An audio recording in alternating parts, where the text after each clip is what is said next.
Ugledni književnici Republike Srpske pričali su danas o književnosti i govorili poeziju učenicima u osnovnoj školi Mladen Stojanović u centralnom objektu u Gornjim Podgradcima i u područnom odjeljenju u Vrbaškoj. Posjeta pjesnika Predraga Bjeloševića, Ranka Pavlovića, Zlatka Jurića i Branke Vujić iz Gradiške, Gradiškim osnovcima, organizovana je u okviru projekta Učenicima seoskih škola u pohode.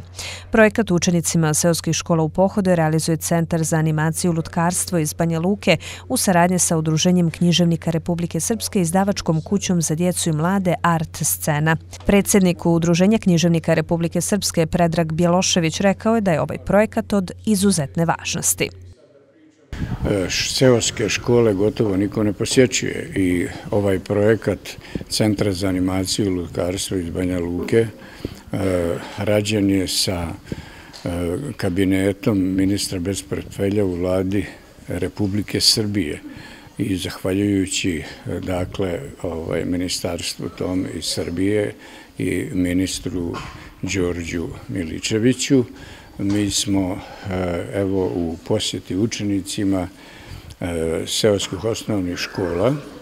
Bjelošević je dodao da veći centri imaju veće mogućnosti da organizuju slične sadržaje, a da je cilj da i djeca iz ruralnih predjela dođu u poziciju da im dođu pisci iz čitanke i lektire u posjetu.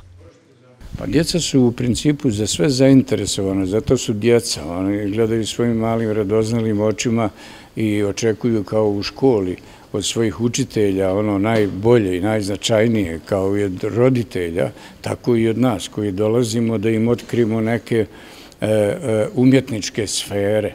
Učenik 5. razreda škole Mladen Stojanović u Vrbaškoj Vasilije Vilić naglasio je da voli poeziju i prozu i da je lijepo kada imaju priliku da se druže sa pjesnicima.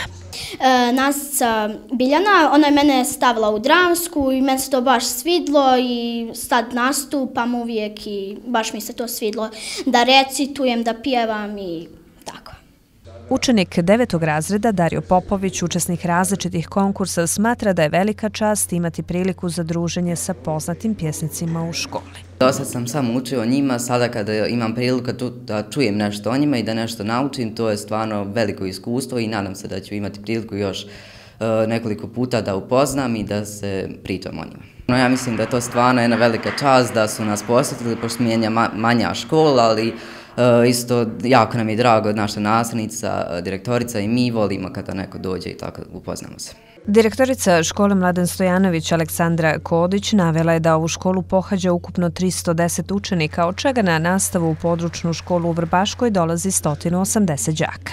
Naša škola se nalazi u ruralnoj sredini, nekad malo budemo zaboravljeni kada su neke velike manifestacije u pitanju, većinom se te velike manifestacije odvijaju u kulturnim centrima u gradu ili u nekim gradskim školama, ali kada su u pitanju te male seoske škole, mi nekako uvijek budemo po strani. Upravo je to i projekat na kojem su radili ovi književnici Republike Srpske i pomoću kojeg su dobili određena sredstva da se prezentuju upravo u školama koje su u ruralnim sredinama. Baš zbog toga smo i mi ušli u taj projekat.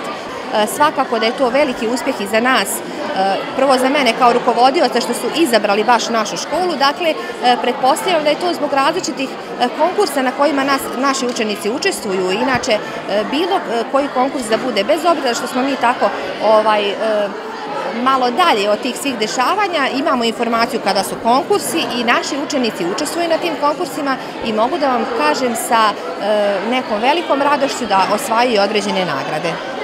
Do sada su se pjesnici i glumci Republike Srpske družili sa učenicima osnovnih škola u Stričićima, Hankolima, Slatini, a pored Banja Luke i Gradiške posjete seoskim školama planirane su u Prijedoru, Novom Gradu, Prnjavoru, Derventi i Kotor Varoši.